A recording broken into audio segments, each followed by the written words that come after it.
Hello guys, welcome to the second part of our Flying Bird application program. So, we finished the manifest and we don't want to mess it up, so we will close this and click this com example Flying Bird game app. Then, right click new Java class, then name this Flying Bird view. Then click class, double click the class, then wait for it. And then in the flying bird class, we need to extend this view.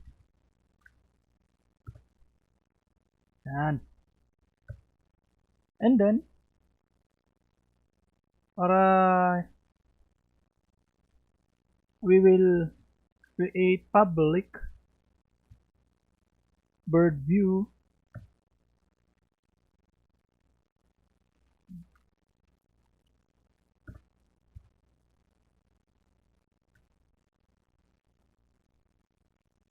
then we'll write context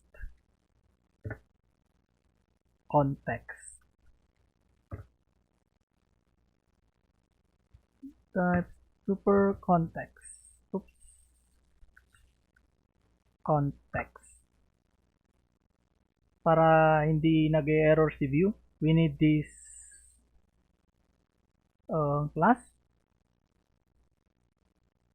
Dito din natin nilalagay si bitmap or yung ibang mga what do you call this, mga pictures. This is this bird 1, bird 2, and also this gray heart and this background 2. So first we need to declare bitmap used for images. Bitmap, just name it bird. Then next we need to declare background image. So we will write background private bitmap background image. Oops, sorry. Yeah. And then under this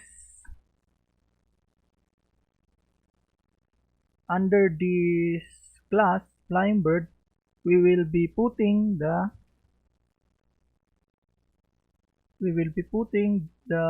what do you call this, the image. So we will call for background image is equal to bitmap factory para nakukuha niya yung image, and we need to decode resource and get resource para makuha natin yung image. And we will be using R for class and then drawable, which is the folder, then yung name ng ating background, so background 2. Yan, hindi siya makita kasi malaki yung image. So sa bird naman, let's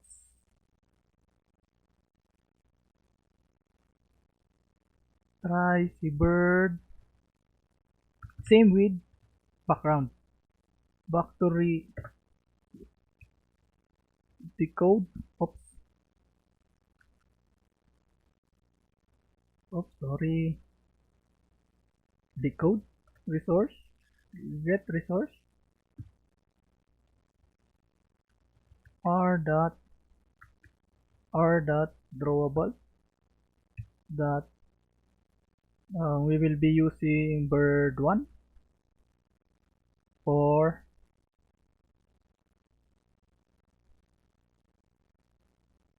what do you call this,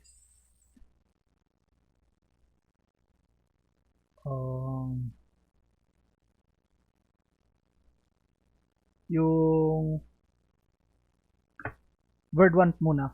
Para dun sa, what do you call this, yung nakataas yung pakpak. Mahirap i-explain. Basta yon. So, para ma-check pala natin, o nga pala no, o yun, si bird 1. Siya yung i-call muna natin. After that, we need to draw that on our main class. So, we need to write onDraw. Tapos, kay onDraw, we need to write the bird. Wait lang. Kapit lang tayo. So, we need to write the canvas that draw bitmap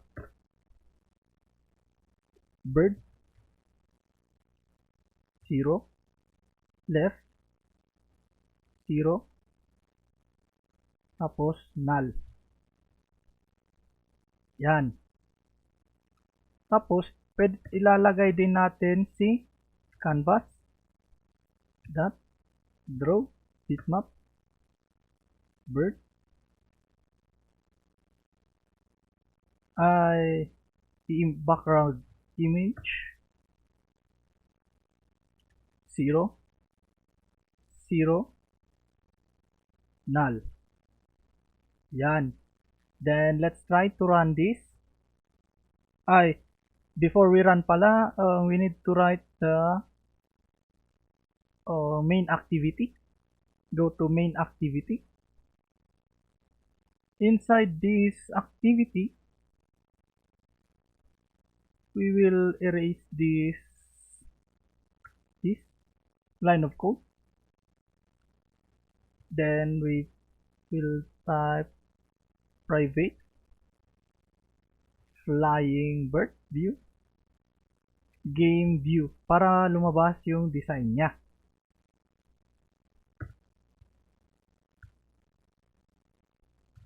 So we will call for game view game view equals to new flying bird, tapos this, tapos saka natin iset si content view niya, yung kanina, content view game view. Yan. So let's try to run this. If ipapakita niya na yung bird tapos yung background. Okay, installing. Okay, success. So far so good. The flying bird. Oh, maliit yung image natin. Pero nagpakita na si bird tapos si image. So, ang gagawin natin, close muna natin yung application. Clear muna natin to. So, balik tayo kay flying bird view. Dahil maliit yung image niya, we need to do about the background image. This background image. So, what we can do is, under flying bird view, just type background image equal to bitmap that create scaled bitmap. Tapos lagay natin yung background image which is containing the background 2, and then comma resources that get system para makuha natin yung size nung ating dimension yung sa screen. Tapos get display matrix. Yan. Tapos para ma-measure yung width pixel, tapos comma resources that get system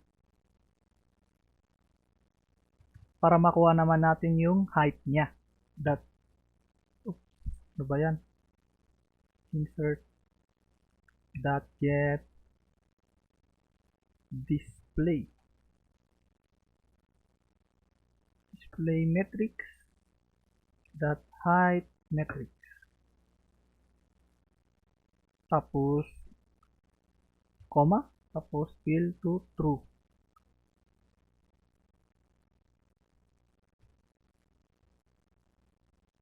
Para hindi masyadong putulin natin siya. Yan. Hindi naman siya magkaka-error as long as alam niyang ito yung kadugtong nun. And then, after that, tatawagin natin si bitmap drawable para bitmap drawable. If you try to ita-type siya, hindi niya magagawang i-auto import. Kaya abang hanapin nyo na lang yung mga nakalagay dito para hindi na kayo nagta-type. Bitmap drawable para bitmap drawable. Yan. Tapos equals to new bitmap drawable context para makuha natin yung context niya, and then kukunin natin yung resources.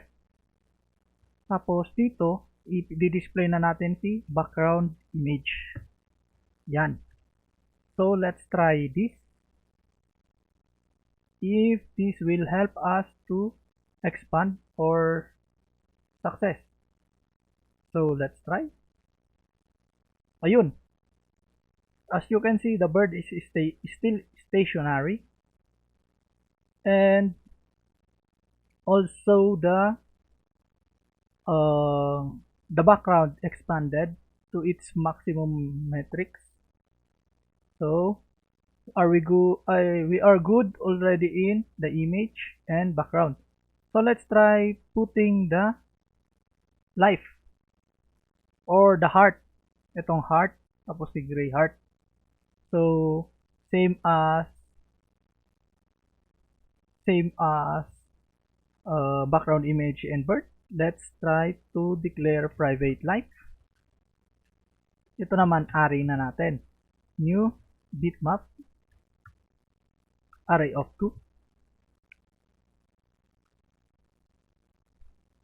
May error siya, bakit? Ay, sorry, nakalimutan ko yung bitmap niya. Okay na. So after that, we need to specify the life ulit. Kasi hindi naman niya alam yung image. So life 0. Si life 0 is yung red.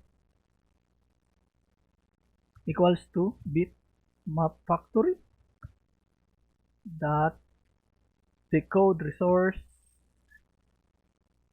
Pwede nyo namang copy paste na lang, palitan nyo na lang yung kung saan kayo mapapadali. Get resources. Oops. Bakit? Resources kasi yun, hindi yun yan. Tapos r.drawable.heart. Si heart 1 is yung red. As you can see, makikita mo naman yung image niya kasi ito maliit yung dimension niya. Life 1. Ito naman si gray heart. Pwede nyo naman i-copy paste na lang to. Oops, sorry. Yung kanina pala yan.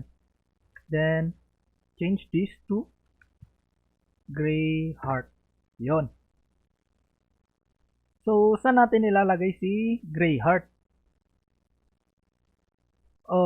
So far, we need to draw the life in canvas. So dito pa rin siya sa on draw. So temporarily, we need to show it. Hindi pala temporarily, kundi ilalagay talaga natin siya. So we need to draw the red life.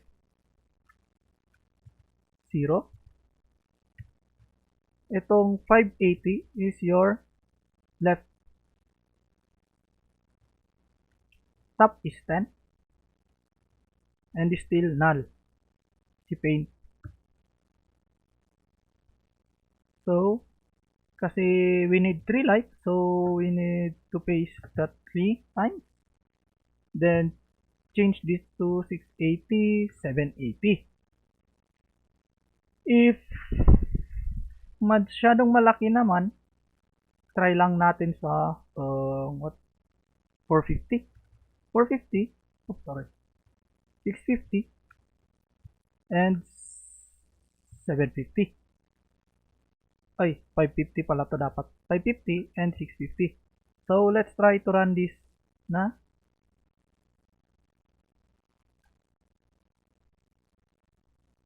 Uy, oo nga pala, nakaano siya.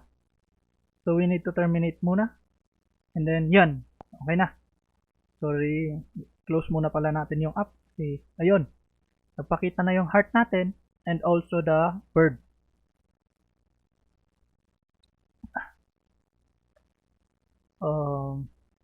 That's it for the part 2 of our Flying Bird application. See you guys on the next video, and